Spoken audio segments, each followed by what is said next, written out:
નમસ્કાર બાળ મિત્રો, તો સ્વાગત છે તમારું બધાનું મારી યુટ્યુબ ચેનલમાં। તો આજે આપણે શીખવાનું છે ધોરણ 7નું ગણિતનું બીજું ચેપ્ટર અપૂર્ણાંક અને દશાંશ સંખ્યાઓ। એનું સ્વાધ્યાય છે 2.1। તેમાં દાખલો પહેલો છે A થી D માં દર્શાવેલી આકૃતિને અનુરૂપ જવાબ 1 થી 4 માંથી પસંદ કરીને લખો। તો આપણે આકૃતિ પહેલા જોવી પડશે। હવે એમાં પહેલો છે 2 ગુણ્યા 1/5। તો એમાં 2 આખા છે અને 5 માંથી 1 ભાગ। તો આમાંથી એવી કઈ આકૃતિ છે કે જેમાં 5 માંથી 1 ભાગ કલર કરેલો હોય? તો આ ડી માં 5 માંથી 1 ભાગમાં કલર કરેલો છે। તો પહેલામાં શું આવશે? ડી।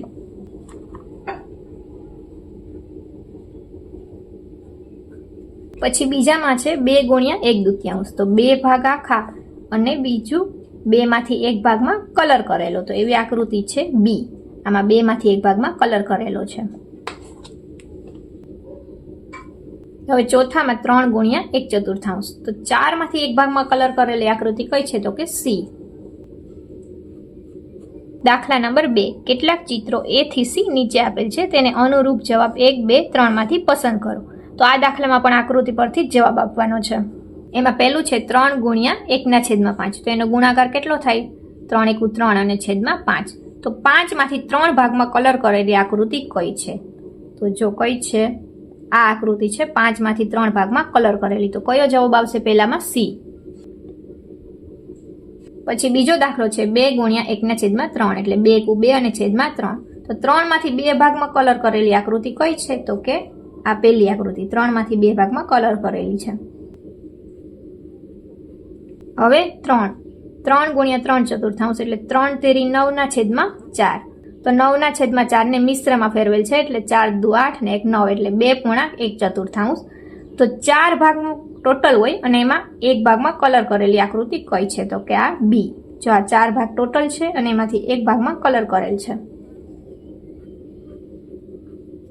હવે દાખલો ત્રીજો ગુણાકાર કરો અને સંક્ષિપ્ત સ્વરૂપમાં ફેરવો તથા મિશ્ર અપૂર્ણાંકમાં ફેરવો। તેમાં પહેલો દાખલો છે 7 ગુણ્યા 3/5। તો પહેલા આપણે ગુણાકાર કરવાનો છે એટલે 7 ગુણ્યા 3 અંશનો ગુણાકાર અને છેદમાં કેટલા આવશે? 5। તો 7 તેરી કેટલા થાય? 21। 21 ના છેદમાં 5। હવે આના મિશ્રમાં ફેરવવાના છે। તો 5 ચોક 20 અને 1 21। પછી બીજો 4 ગુણ્યા 1/3। તો 4 એકું 4, 4 એકું 4 ના છેદમાં 3। તો મિશ્રમાં 3 એકું 3 અને 1 4। ત્રીજો દાખલો છે 2 ગુણ્યા 6/7। તો 2 ગુણ્યા 6/7। 2 6 કેટલા થાય? 12 અને છેદમાં 7। તો 7 એકું 7 અને કેટલા નાખીએ તો 12 થાય? તો કે 5। પછી છે 5 ગુણ્યા 2/9। તો 5 ગુણ્યા 2/9। 5 દુ 10 ના છેદમાં 9। 9 એકું 9 અને 1 10।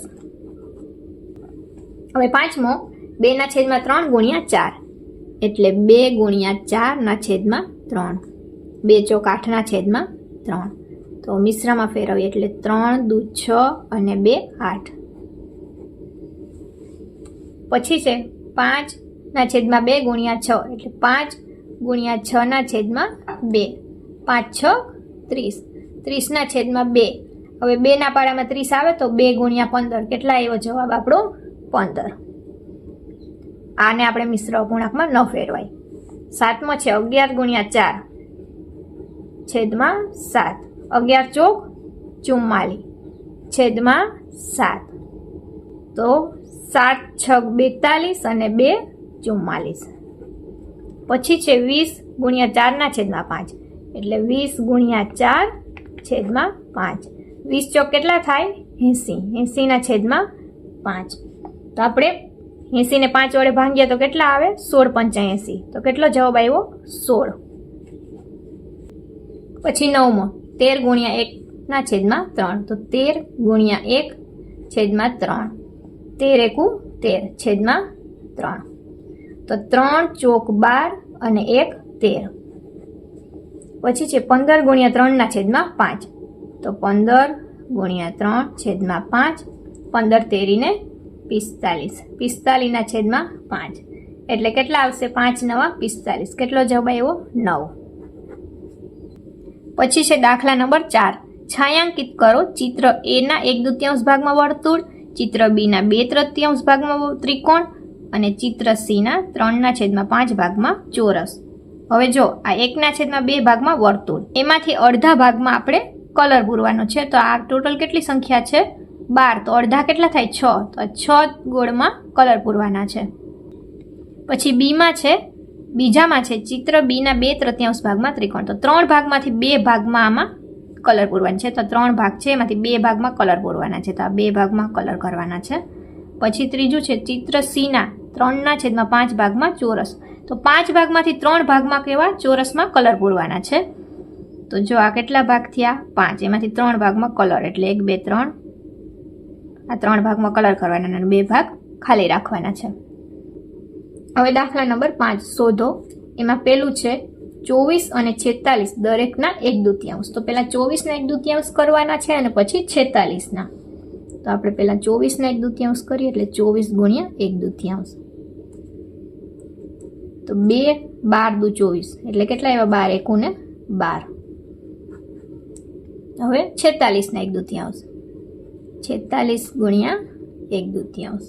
તો 23 દુ 46 થાય, એટલે 23 એકુ 23. પછી બી છે 18 અને 27 દરેકના 2/3. તો પહેલા 18 ના 2/3, 18 ગુણ્યા 2/3. 3 6 18 અને 6 દુ 12. હવે 27 ના 2/3 છે. 27 ગુણ્યા 2/3. 3 નવા 27 અને 9 દુ કેટલા થાય? 18. હવે સી 16 અને 36 દરેકના 3/4. તો પહેલા 16 ના 16 ગુણ્યા 3/4. ચોકે ચોકે 16 અને 4 તેરી કેટલા થાય? 12. હવે 36 ના 3/4, એટલે 36 ગુણ્યા 3/4. 3 નવા 36 અને 9 તેરી કેટલા થાય? 27. ડી માં 20 અને 35 દરેકના 4/5. તો 20 ગુણ્યા 4/5. 5 ચોક કેટલા થાય? 20 અને ચોકે ચોકે 16. હવે 35 ના 35 ગુણ્યા 4/5. 5 સતા 35. 7 ચોક કેટલા થાય? 28. દાખલા નંબર 6 ગુણાકાર કરી મિશ્ર અપૂર્ણાંકમાં ફેરવો. પહેલો દાખલો છે 3 ગુણ્યા 5 પૂર્ણાંક 1/5. તો આ મિશ્રને પહેલા અપૂર્ણાંકમાં ફેરવીએ. 3 ગુણ્યા 25 25 ને 1 26. તો 26/5. હવે આ બેનો ગુણાકાર કરવાનો. 3 ગુણ્યા 26/5. હવે આમાં છેદ ઉઠતા નથી, એટલે 26 તેરી કેટલા થાય? 78. એટલે 78/5. હવે 15 5 75, એટલે 5 ગુણ્યા 15, 15 5 75 અને 3 78. બીજો છે 5 ગુણ્યા 6.3/4. તો 5 ગુણ્યા 4 6 24, 24 ને 3 27/4. હવે આમાં પણ છેદ ઉઠતા નથી, એટલે 27 ગુણ્યા 5, એટલે કેટલા થશે? 135/4. હવે જો 33 ચોક 132 થાય, એટલે 4 ગુણ્યા 33 અને 132 કેટલા નાખીએ તો 135 થાય, તો કે 3. ત્રીજો છે 7 ગુણ્યા 2.1/4. એટલે 7 ગુણ્યા 4 દુ 8 ને 1 9/4. હવે 7 નવા કેટલા થાય? 63/4. છેદ ઉઠતો નથી, એટલે 15 ચોક 60, એટલે 4 ગુણ્યા 15 અને 60 ને 3 63. હવે ચોથો 4 ગુણ્યા 6.1/3. એટલે પહેલા 4 ગુણ્યા 3 6 18 ને 19/3. હવે છેદ ઉઠતા નથી, એટલે 4 ગુણ્યા 19, 19 ચોક કેટલા થાય? 76, 76/3. હવે 25 તેરી 75, એટલે 3 ગુણ્યા 25 અને 75 ને 1 76. 3.1/4 ગુણ્યા 6, એટલે 4 તેરી 12 ને 1 13/4 ગુણ્યા 6. હવે આમાં છેદ ઉડે, 2 દુ 4 અને 2 તેરી 6, 13 તેરી કેટલા થાય? 39/2. હવે 19 દુ 38 એટલે 2 ગુણ્યા 19 અને 38 ને 1 39. હવે છઠ્ઠો 3.2 ગુણ્યા 8, 5 તેરી 15 ને 2 17 એટલે 17/5 ગુણ્યા 8. હવે આમાં છેદ નથી ઉઠતો એટલે 17 × 136 છેદમાં 5. હવે 27 × 135 થાય એટલે 5, 27 × 135 અને 135 ને 136. હવે દાખલા નંબર 7 શોધો 2.3/4 અને 4.2/9 બંનેના 1/2. હવે આપ જેવી રીતે આપણે પાંચમો દાખલો કર્યો એવી રીતે જ આ દાખલો પણ કરવાનો છે. તો પહેલા 2.3/4 ના 1/2 એટલે 2.3/4 ગુણ્યા 1/2. હવે મિશ્રને અપૂર્ણાંકમાં ફેરવવાના એટલે 4 દુ 8, 8 ને 3 11, 11/4 ગુણ્યા 1/2. હવે 11 × 11 અને 4 દુ 8, તો આને મિશ્રમાં ફેરવીએ તો 8 × 8 અને 3 11. હવે બીજું છે 4.2/9 ના 1/2, 4.2/9 ગુણ્યા 1/2 અને અપૂર્ણાંકમાં ફેરવીએ 9 ચોક 36 ને 2 38, 38/9 ગુણ્યા 1/2. આનો આપણે છેદ ઉડાડશું એટલે 19 દુ 38, 19 × 19/9. હવે આને આપણે મિશ્રમાં ફેરવીએ એટલે 9 દુ 18 અને 18 ને 19. હવે બી 3.5/8 અને 9.2/3 બંનેના 5/8 ભાગ કરવાના છે. તો પહેલા 3.5/8 ગુણ્યા 5/8. હવે મિશ્રને અપૂર્ણાંકમાં ફેરવીએ 6 તેરી 18, 18 ને 5 23, 23/6 ગુણ્યા 5/8. હવે આમાં એક કઈ સંખ્યાનો છેદ નહીં ઉડે એટલે પહેલા અંશનો ગુણાકાર અને છેદનો ગુણાકાર. 23 × 5 115 અને 6 × 8 48. હવે 48 દુ 96 થાય એટલે 2 એટલે 48 દુ 96 અને એમાં કેટલા નાખીએ તો 115 થાય તો કે 19. અને બીજું છે 9.2/3 ના પણ 5/8 ભાગ. 9.2/3 ગુણ્યા 5/8. 3 9 27, 27 ને 2 29, 29/3 ગુણ્યા 5/8. આમાં પણ છેદ નહીં ઉડે એટલે પહેલા અંશનો ગુણાકાર 29 5 કેટલા થાય 145 અને 3 8 24.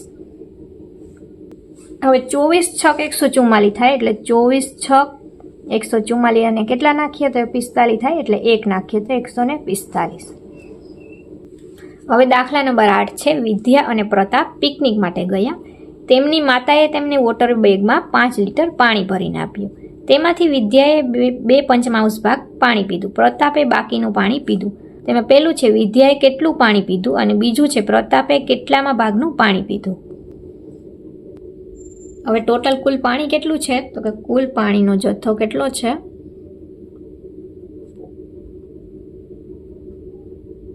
5 લિટર. તેમાંથી વિદ્યાએ 2/5 ભાગનું પાણી પીધું. તેમાંથી વિદ્યાએ 2/5 ભાગનું પાણી પીધું. તો પહેલું છે વિદ્યાએ કેટલું પાણી પીધું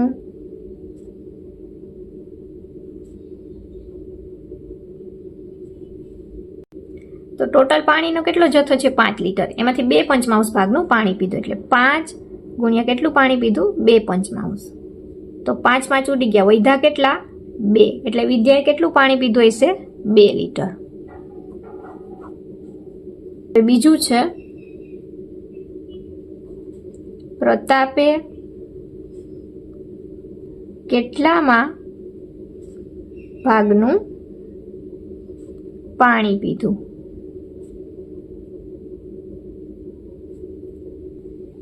હવે ટોટલ કેટલા ભાગ છે? 5 ભાગ. એમાંથી 2 ભાગનું પાણી તો વિદ્યા પી ગઈ, તો વધ્યું કેટલું? એટલે બાકી રહેલું પાણી કેટલું છે? ટોટલ કેટલું પાણી હતું? 5 લીટર. એમાંથી 2 લીટર વિદ્યાએ પીધું, એટલે કેટલું પાણી વધ્યું? 3 લીટર.